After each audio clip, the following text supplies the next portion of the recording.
Hello everyone, welcome to SB institute. Welcome you all. আমি শুভেন্দু অধিকারী তোমাদের জন্য পলিটির আরো গুরুত্বপূর্ণ একটি ক্লাস নিয়ে চলে এসেছি। আজকে আমাদের টপিক হচ্ছে ভাইস প্রেসিডেন্ট বা উপরাষ্ট্রপতি। তোমরা জানো যে আমাদের এসবি ইনস্টিটিউটের চ্যানেলে কিন্তু প্রত্যেকটা সাবজেক্টের কনসেপ্ট ওয়াইজ কিন্তু ভিডিও আসছে আর কি, মানে যেটা দেখেইছো তোমরা থাম্বনেলগুলোতে যে কনসেপ্ট সিরিজ, সেই কনসেপ্ট সিরিজেরই কিন্তু আজকে একটা টপিক, আর সেই বিষয়ে আলোচনা করব। আর ক্লাসে যাওয়ার আগে আরো একটি কথা বলবো, যারা এখন আমাদের চ্যানেলটি সাবস্ক্রাইব করে তারা অতি সত্বর চ্যানেলটিকে সাবস্ক্রাইব করে নাও এবং পাশে থাকা বেল আইকনটিকে প্রেস করো, যাতে প্রত্যেকটা ক্লাসের আপডেট আসার সাথে সাথে কিন্তু তোমরা নোটিফিকেশন পেয়ে যাও। শুধু ক্লাসের আপডেট নয়, যাবতীয় এক্সাম নোটিফিকেশন যাবতীয় রিলেটেড ইনফরমেশন কিন্তু আমাদের চ্যানেল থেকে প্রোভাইড করা হয়। তাহলে চলো ক্লাসে যাব। আর আজকের আলোচনার বিষয় হচ্ছে আমাদের ভাইস প্রেসিডেন্ট। চলো তাহলে ক্লাসে দেখবো। আজকে প্রত্যেকটা বিষয় কিন্তু খুব সুন্দরভাবে আলোচনা করব। সেটা হচ্ছে দেখো, আমাদের বর্তমান ভাইস প্রেসিডেন্টের জগদীপ ধনখড়, যিনি আজকে আমাদের পশ্চিমবঙ্গের রাজ্যপাল ছিলেন। ক্লিয়ার? এবার দেখো, এই যে রাষ্ট্রপতির পদ আমাদের কত, ভারতীয় সংবিধানের কত ধারায় রয়েছে? ভারতীয় সংবিধানে রয়েছে 63 ধারাতে। ভারতীয় সংবিধানের উপরাষ্ট্রপতিকে কিন্তু যে বলা হয় যে অনাবশ্যক মহামহিম, অর্থাৎ উপরাষ্ট্রপতির কিন্তু বাস্তবিক কিন্তু কোনো কার্যাবলী উপরাষ্ট্রপতি হিসেবে কিন্তু নেই। কার্যাবলী কি হিসেবে আছে? উপরাষ্ট্রপতি হিসেবে কিন্তু তার কার্যাবলী নেই। তার কার্যাবলী আছে কি? রাজ্যসভার সভাপতি হিসেবে। এবার রাজ্যসভার সভাপতি কিন্তু তিনি কত আর্টিকেল 64 অনুযায়ী কিন্তু তিনি হচ্ছে যে পদাধিকার বলে, মানে যিনি আর কি যে রাজ্যপাল হবেন, উপরাষ্ট্রপতি হবেন, তিনি কিন্তু পদাধিকার বলে রাজ্যসভার চেয়ারম্যান বা সভাপতি হবে। সেটা হচ্ছে আর্টিকেল 64 আমাদের রয়েছে। ক্লিয়ার? এটুকু আমি তোমাদের আশা করছি বোঝাতে পেরেছি। আর বিষয়টা হচ্ছে যে তাহলে তার কিন্তু এমনি সাংবিধানিক কোনো কাজ নেই, সেটা শুধু কাজ কি আছে যখন আর কি মানে রাষ্ট্রপতির অবর্তমানে তিনি কিন্তু উপরাষ্ট্রপতি আর কি তার পদের আর কি কার্যনির্বাহী রাষ্ট্রপতির কাজটা করবে, এই হচ্ছে। তাছাড়া কিন্তু উপরাষ্ট্রপতি হিসেবে তিনি কোনো বেতনও পান না। তিনি কিন্তু বেতন বা ভাতা যা পান তিনি কিন্তু রাজ্যসভার সভাপতি হিসেবেই পান আর কি। যখন তিনি কার্যনির্বাহী রাষ্ট্রপতি হিসেবে কাজ করেন তখন কিন্তু তিনি রাষ্ট্রপতির যাবতীয় বেতন এবং ভাতা কিন্তু ভোগ করেন। তাহলে আমরা ভালো করে বুঝবো যে উপরাষ্ট্রপতি কিন্তু উপরাষ্ট্রপতি হিসেবে কোনো রকম বেতন বা ভাতা ভোগ করেন। তিনি কিন্তু যখন আর কি পদাধিকার বলে, যেহেতু তিনি রাজ্যসভার চেয়ারম্যান, সেই জন্য তিনি পদাধিকার বলে কিন্তু রাজ্যসভার চেয়ারম্যান মোতাবেকই কিন্তু বেতন বা ভাতা ভোগ করেন। আর যখন তিনি কার্যনির্বাহী রাষ্ট্রপতি হিসেবে কাজ করেন তখন কিন্তু সেই রাষ্ট্রপতির যাবতীয় বেতন এবং ভাতা কিন্তু তিনি গ্রহণ করেন। ক্লিয়ার? তাহলে আমি তোমাদের একটা ছোট্ট ওভারভিউ দেওয়ার চেষ্টা করলাম। এবারটা আমরা ক্লাসের টোটাল ডিটেইলস নিয়ে আলোচনা করব। দেখো, উপরাষ্ট্রপতি বলছে ভারতীয় সংবিধানের 63 ধারায় রয়েছে উপরাষ্ট্রপতির পদ। পদমর্যাদায় তিনি রাষ্ট্রপতির পরে অবস্থান করেন। যেহেতু আর কি যখন তিনি কার্যনির্বাহী রাষ্ট্রপতি, যখন আর কি রাষ্ট্রপতির কোনো কারণে রাষ্ট্রপতির পদ রাষ্ট্রপতি না থাকে, তখন কিন্তু উপরাষ্ট্রপতি কিন্তু তৎক্ষণাৎ কিন্তু রাষ্ট্রপতির কার্যভার গ্রহণ করে। সেটা কিন্তু 6 মাসের জন্য, সেটা কিন্তু 6 মান্থ 6 মাসের মধ্যে কিন্তু আবার রাষ্ট্রপতি নির্বাচন হয়ে যেতে পারে। রাষ্ট্রপতি নির্বাচনের ন্যায় উপরাষ্ট্রপতিও কিন্তু ইলেকটোরাল কলেজের মাধ্যমে কিন্তু নির্বাচিত হয় আর কি। রাষ্ট্রপতি নির্বাচনে যেমন আর কি লোকসভা এবং রাজ্যসভার আর কি শুধুমাত্র নির্বাচিত প্রতিনিধিরা অংশগ্রহণ করতে পারে, কিন্তু উপরাষ্ট্রপতি নির্বাচনে কিন্তু কেবলমাত্র যে নির্বাচিত মনোনীত উভয়ই কিন্তু অংশগ্রহণ করতে পারে। ঠিক আছে? এটা কিন্তু তোমাদের মনে রাখতে হবে। ওই যিনি রাষ্ট্রপতির ন্যায় নির্বাচক মন্ডলী বা electoral college, clear, electoral college দ্বারা নির্বাচিত হন। এই নির্বাচনে পার্লামেন্টের উভয় পক্ষে নির্বাচিত ও মনোনীত, আমি ভালো করে মনে রাখতে হবে যে তাহলে উপরাষ্ট্রপতি নির্বাচনে কিন্তু নির্বাচিত এবং মনোনীত উভয় সদস্যরাই কিন্তু অংশ নিতে পারে, সকল সদস্যরাই অংশগ্রহণ করতে পারে। আর রাষ্ট্রপতি নির্বাচনে কিন্তু শুধুমাত্র নির্বাচিত সদস্যরাই কিন্তু অংশগ্রহণ করতে পারে। ক্লিয়ার? চলো তারপর দেখো উপরাষ্ট্রপতির যোগ্যতা। ভারতীয় নাগরিক হতে হবে আর কি, 35 বছর বয়স হতে হবে। ভারতীয় যে কোনো বিষয় কিন্তু ভারতীয় নাগরিক হতে হবে, মানে আর কি সাংবিধানিক যে কোনো পদের জন্য ভারতীয় নাগরিক হওয়াটা কিন্তু বাঞ্ছনীয়। ভারতীয় নাগরিক হতে হবে, 35 বছর বয়স হতে হবে। রাষ্ট্রপতি উপরাষ্ট্রপতি উভয়ের জন্য কিন্তু 35 বছর বয়স হতে হবে। আর কি রাজ্য সরকার এবং কেন্দ্র সরকারের কোনো রকম লাভজনক পদে কিন্তু থাকা যাবে না। ঠিক আছে? আর কি বলছে রাজ্যসভার সদস্য হওয়ার যোগ্যতা থাকবে। ওই একই আর কি, এটা কিন্তু এই লাইনটা শুধু মনে রাখলেও কিন্তু মানে আর কি রাজ্যসভার তার জন্য কিন্তু তোমাকে জানতে হবে রাজ্যসভার সদস্য যোগ্যতাগুলোও কিন্তু জানতে হবে। রাজ্যসভার সদস্য যোগ্যতা কিন্তু বয়সের ক্ষেত্রে কিন্তু 35 আছে। ক্লিয়ার? যে কারণে এটাকে আর কি উচ্চকক্ষ বলা হয়। আর কি 20 জন প্রস্তাবক এবং 20 জন অনুমোদক দরকার। এই যে রাষ্ট্রপতি পদপ্রার্থী হওয়ার জন্য নাম প্রস্তাবের ব্যাপারটা 20 জন দ্বারা কিন্তু 20 জন দ্বারা কিন্তু প্রস্তাব পদ যে তার নামটাকে প্রস্তাব করতে হয় 20 জন দ্বারা, আর 20 জন দ্বারা কিন্তু সমর্থন করতে হয়। তাহলে 20 টোটাল কিন্তু 40 জন আর কি। কিন্তু টোটালের বিষয়টা কখনোই আসবে না, 20 জন প্রস্তাবক এবং 20 জন অনুমোদকের প্রয়োজন। আর যেটা রাষ্ট্রপতির ক্ষেত্রে কিন্তু এটা হচ্ছে যে ভাইস প্রেসিডেন্টের ক্ষেত্রে, আর যদি প্রেসিডেন্ট হয় প্রেসিডেন্টের ক্ষেত্রে কিন্তু সেটা হচ্ছে 50 জন প্রস্তাবক এবং 50 জন অনুমোদক, এইটা কিন্তু লাগে, ঠিক আছে? এবং উপরাষ্ট্রপতির ক্ষেত্রে জমানত কি 15,000 টাকা, আরবিআইতে 15,000 টাকা জমানত রাখতে হয়, যেটা 1/6 ভোট না পেলে কিন্তু তিনি আর কি এই টাকা ফেরত পান না আর কি। সেটা রাষ্ট্রপতির ক্ষেত্রে, উপরাষ্ট্রপতির ক্ষেত্রে, ক্লিয়ার? তাহলে রাষ্ট্রপতির ক্ষেত্রে আমাদের মানে প্রস্তাবক এবং অনুমোদক 50 জন করে, আর উপরাষ্ট্রপতির ক্ষেত্রে কিন্তু 20 জন করে, ক্লিয়ার? তাহলে যোগ্যতার ভিতরে এই যাবতীয় এই বিষয় কিন্তু তোমাদের কিন্তু মনে রাখতে হবে। কি 35 বছর বয়স, ভারতীয় নাগরিক, কোন রকম লাভজনক রাজ্য সরকার বা কেন্দ্র সরকারের অধীনে কোন রকম লাভজনক পদে থাকা যাবে না, অর্থাৎ সরকারি চাকরি করা যাবে না। আর কি 20 জন প্রস্তাবক এবং 20 জন অনুমোদক, আর কি 15,000 টাকা জমানত আরবিআই, ক্লিয়ার? দেখো তারপরে বলছি উপরাষ্ট্রপতির নির্বাচন। উপরাষ্ট্রপতির নির্বাচন বলছে পার্লামেন্টের উভয় কক্ষে নির্বাচিত, আমি প্রথমে বলেছি নির্বাচিত ও মনোনীত উভয় সদস্যদের দ্বারা কিন্তু একক হস্তান্তরযোগ্য সমানুপাতিক প্রতিনিধিত্বের ভিত্তিতে গোপন ব্যালটে কিন্তু ভোট গ্রহণ করা হয় উপরাষ্ট্রপতি নির্বাচনে, যেটা আর কি ইলেকটোরাল কলেজ বা নির্বাচন মণ্ডলের দ্বারা যে নির্বাচনটা হয় আর কি। তিনি নির্বাচিত হন কি 5 বছরের জন্য কিন্তু তিনি নির্বাচিত হন, 5 বছরের জন্য নির্বাচিত হন। আর একটা জিনিস মনে রাখতে হবে যে রাষ্ট্রপতির আগে কিন্তু উপরাষ্ট্রপতি নির্বাচন করে নেওয়া হয়, ঠিক আছে? যে কোনো কারণে যদি রাষ্ট্রপতি মানে সক্রিয় না হন, মানে আমি তার কার্য সম্পাদন অক্ষম হয়, তাহলে কিন্তু সেই পদটা কিন্তু রাষ্ট্রপতির পদটা কিন্তু উপরাষ্ট্রপতি গ্রহণ করতে পারে। সেই জন্য কিন্তু উপরাষ্ট্রপতির পদটা কিন্তু খুব মানে তার অবর্তমানে কিন্তু রাষ্ট্রপতির অবর্তমানে কিন্তু উপরাষ্ট্রপতির পদের কিন্তু খুব জরুরি। মানে অন দ্যাট টাইম আর যে মুহূর্তে রাষ্ট্রপতি আর কি ইনঅ্যাক্টিভ হয়ে যাবে, সেই মুহূর্তে কিন্তু উপরাষ্ট্রপতি অ্যাক্টিভ হবে, অর্থাৎ কার্যনির্বাহী রাষ্ট্রপতি হবে। এই জন্য কিন্তু সবসময় কিন্তু রাষ্ট্রপতির নির্বাচনটা কিন্তু আগে করে নেওয়া হয়, এটা হচ্ছে যে মাথায় রাখতে হবে।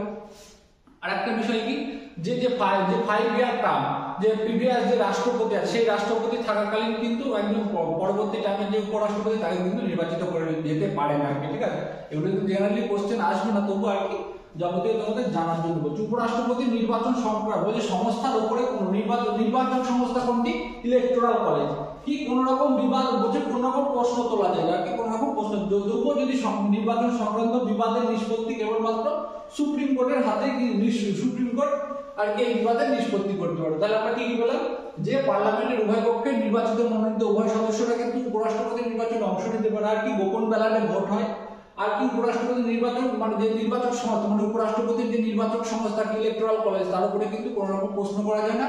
আর যদি কোনো রকম নির্বাচন সংক্রান্ত কোনো বিবাদ হয়, তাহলে কিন্তু সেই বিবাদ নিষ্পত্তি কেবলমাত্র সুপ্রিম কোর্টে হবে, ক্লিয়ার? চলো এবারে দেখো উপরাষ্ট্রপতির শপথ।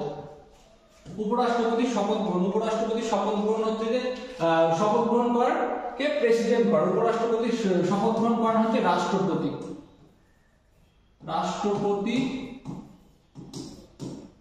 বা রাষ্ট্রপতির দ্বারা যুক্ত কোনো ব্যক্তির মাধ্যমে কিন্তু তিনি শপথ মানে আর কি হয় রাষ্ট্রপতি নিজেও করাতে পারে বা রাষ্ট্রপতি কোনো ব্যক্তিকে আর কি নিযুক্ত করতে পারেন তার শপথ বাক্য পাঠ করানোর জন্য, ক্লিয়ার?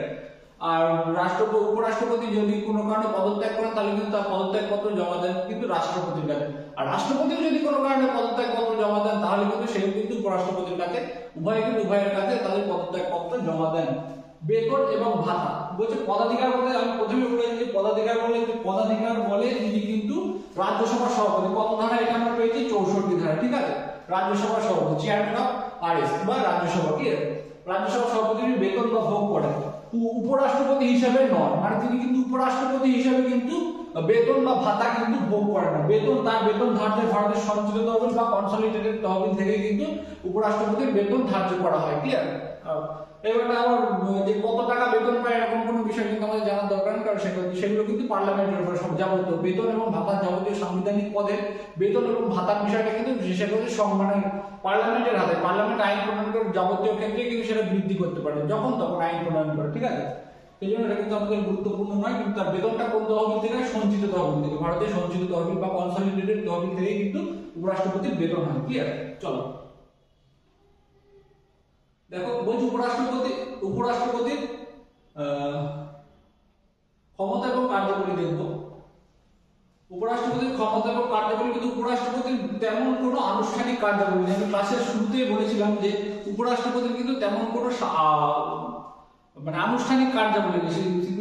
তিনি আনুষ্ঠানিক কার্যাবলী নেই, এই কারণে কিন্তু উপরাষ্ট্রপতিকে বলা হয় অনাবশ্যক মহামহিম, ঠিক আছে। এখান থেকে কোশ্চেন আসে অনেকবার, বিসিএস এর প্রিলিমিনারিতেও কিন্তু কোশ্চেন এসেছে কয়েকবার আর কি।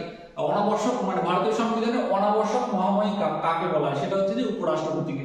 কারণ কি? তার কিন্তু আনুষ্ঠানিকভাবে কোনো কার্যাবলী নেই, যেমন রাষ্ট্রপতি বা প্রধানমন্ত্রী ইত্যাদি মানে যাবতীয় সাংবিধানিক পদের যে কার্যাবলীগুলো আছে কিন্তু তাদের কিন্তু নেই। কি বলছে?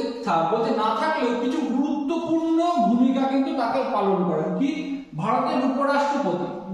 যেমন কিছু পদাধিকার বলে রাজ্যসভার সভাপতি, সেটা কি 64 ধারায় আগেও বললাম যে তার পর্যায়ে আর কি যে ভারতের উপরাষ্ট্রপতি হবে সে কিন্তু রাজ্যসভার সভাপতি হবে। ক্লিয়ার? আর কি রাজ্যসভার সমস্ত বিল প্রস্তাবগুলি কিন্তু তার সম্মতিতে, রাজ্যসভা যেহেতু তিনি চেয়ারম্যান, তাহলে কিন্তু কি রাজ্যসভার বিল প্রস্তাবগুলি তার সম্মতিতেই কিন্তু পাস হবে। কিন্তু একটা জিনিস মনে রাখতে হবে, কিন্তু রাজ্যসভা তিনি কিন্তু সদস্য হিসেবে কিন্তু ভোট দিতে পারবেন। তিনি রাজ্যসভার চেয়ারম্যান কিন্তু হলেও কিন্তু তিনি তো রাজ্যসভার সদস্য নন। সেই জন্য কারণ তিনি পদাধিকার বলে উপরাষ্ট্রপতি যেহেতু, সেই জন্য তিনি পদাধিকার বলে চেয়ারম্যান। সেই জন্য কিন্তু তিনি রাজ্যসভায় যাবতীয় বিষয়ে কিন্তু ভোটাভুটির যখন প্রশ্ন হয় তখন কিন্তু তিনি তার সদস্য হিসেবে ভোট কিন্তু তিনি দিতে পারেন না। কি আর কি বলছে দেখো, বলছে রাজ্যসভার সভাপতি হলেও তিনি সদস্য হিসেবে ভোটদান করতে পারেন না, এটাই বিষয়টা রয়েছে। ক্লিয়ার?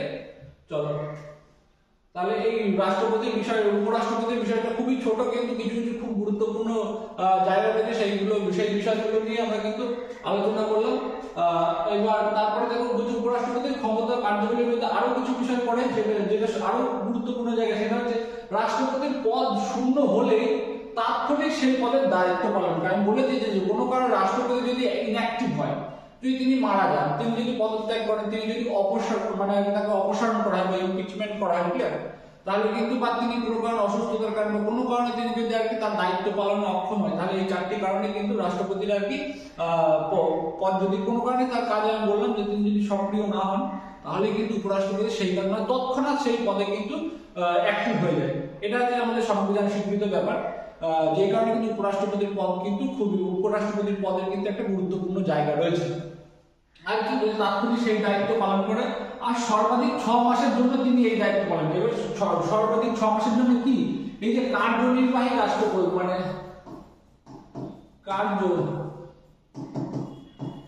যে নির্বাহী যে রাষ্ট্রপতি তিনি হন,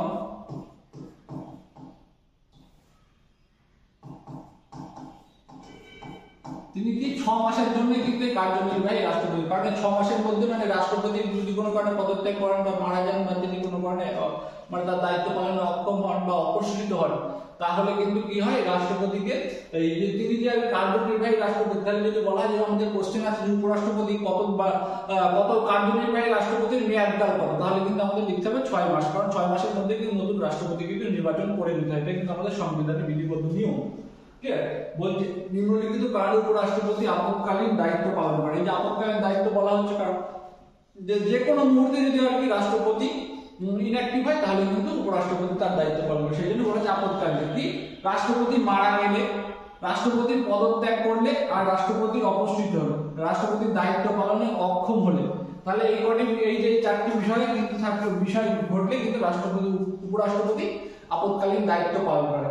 আর কি সংবিধানের 70 ধারায় বলা যে এই 4টি বিষয় ছাড়াও যদি কোনো কারণে কোনো বিষয়ে হয়তো মানে কোনো বিষয় যদি রাষ্ট্রপতির আর কি তার কাজ করতে অক্ষম হয়, যে 4টি বিষয় ব্যতীত, ভালো করে মনে রাখবেন, 4টি বিষয় ছাড়াও যদি কোনো কারণে রাষ্ট্রপতি তার দায়িত্ব পালনে অক্ষম হয়, তাহলে 70 ধারা মোতাবেক উপরাষ্ট্রপতি কিন্তু সেই দায়িত্ব পালন করবে। এটা কিন্তু আমাদের মনে রাখতে হবে। ক্লিয়ার? এই হলো বিষয়। দেখো আজকে আমি এই যে মানে উপরাষ্ট্রপতির উপরে খুব ছোট্ট একটা টপিক ছিল, সেই বিষয়ে আলোচনা করলাম। আমি আশা করি তোমাদের যাবতীয় গুরুত্বপূর্ণ জায়গাগুলি তোমাদের বোঝানোর চেষ্টা করেছি।